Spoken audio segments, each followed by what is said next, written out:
I had a full scholarship to Wake Forest University to play football. And I chose drugs over that. But we all the same inside. Nobody's different from one another. That's all I gotta say.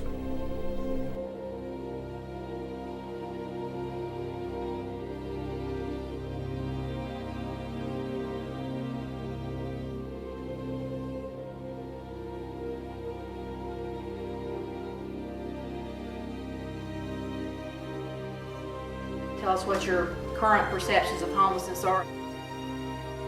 Unimportant. Hopeless. Desperate. Forgotten.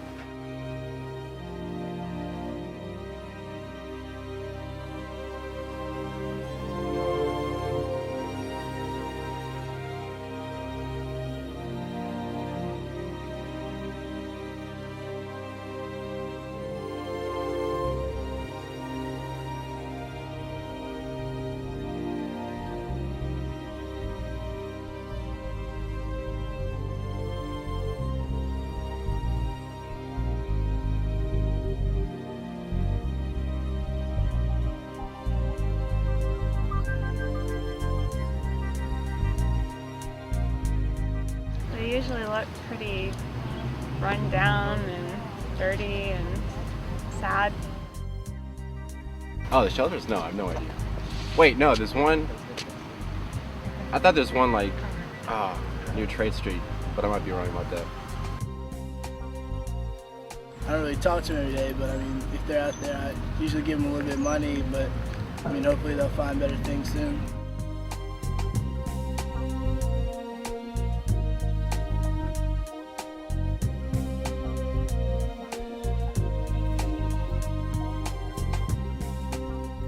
Today I sit here and I'm saved.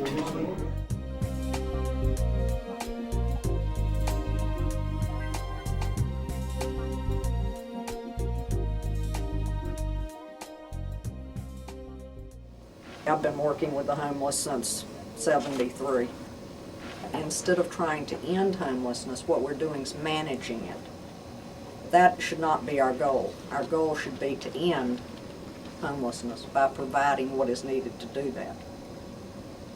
The community as a whole does not care about homeless individuals, and they especially don't care about them as long as organizations like Samaritan Ministries and Crisis Control manage them.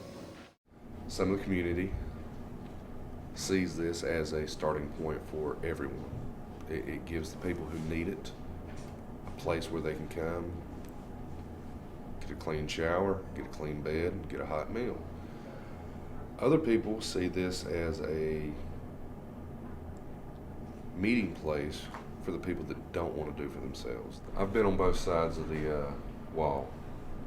At one point in time, I even thought a place like this is just where the people who wouldn't help themselves. And now I've been on this side of the wall, and I've seen there are some people who are just in a bad situation.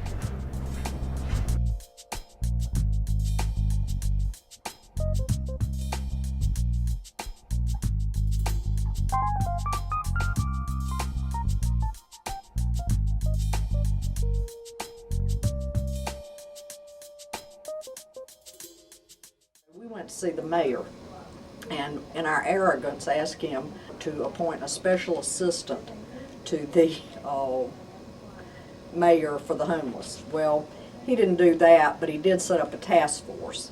And we met for a while, and then the task force evolved into the Winston-Salem Forsyth County Council on Services for the Homeless.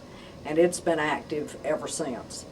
We are in the process of setting up a program to reach the unsheltered homeless. In addition to the hundreds of people we have sleeping in shelters, we have people sleeping outside the shelters in tents, in tent camps. My mentor, Ron Rice, had worked for years with an alcoholic named Ed Pugh, and one winter night he climbed up under Atlas Supply Company and froze to death. And we all swore right then that as far as we could control, that would never happen in a community with as many resources as this one.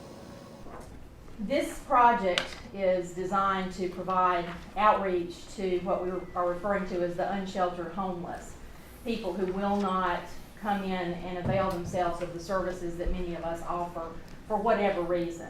To kind of keep track of them, let them know that somebody during the winter months when it's really cold is there for them. We'll be in contact with them on some type of regular basis, and we'll be able to provide them with blankets, with small items of food and toiletries. But I think if we're gonna be able to even move toward getting these people to come into the shelter, it's gonna take something like sort of trying to build some type of relationship, not let it be just a one-time thing.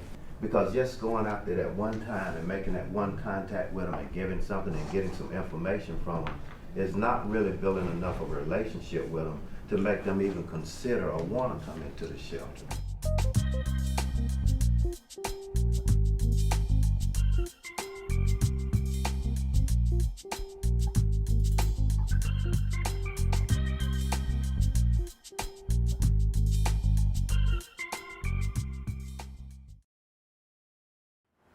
As a result of the increased numbers living outside the shelters and the severity of last winter, the Homeless Council decided it was time to rebirth this program. We'll start November 4th.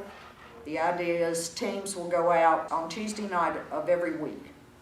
And you'll sign up for the first Tuesday, second Tuesday, third Tuesday, fourth Tuesday, whichever. And even given that it is a choice, members of the council believe strongly that we as a community still have an obligation to check on these people to make sure that they are safe and that they are not threatened by elements of weather, starvation, whatever. As a professor wrote in a book called This Difficult Business of Helping, that these people are folks just like you and me, no better, no worse, who through some unfortunate set of circumstances find themselves in the condition they're in. We all stand on level ground at God's feet. And that's the attitude with which we go.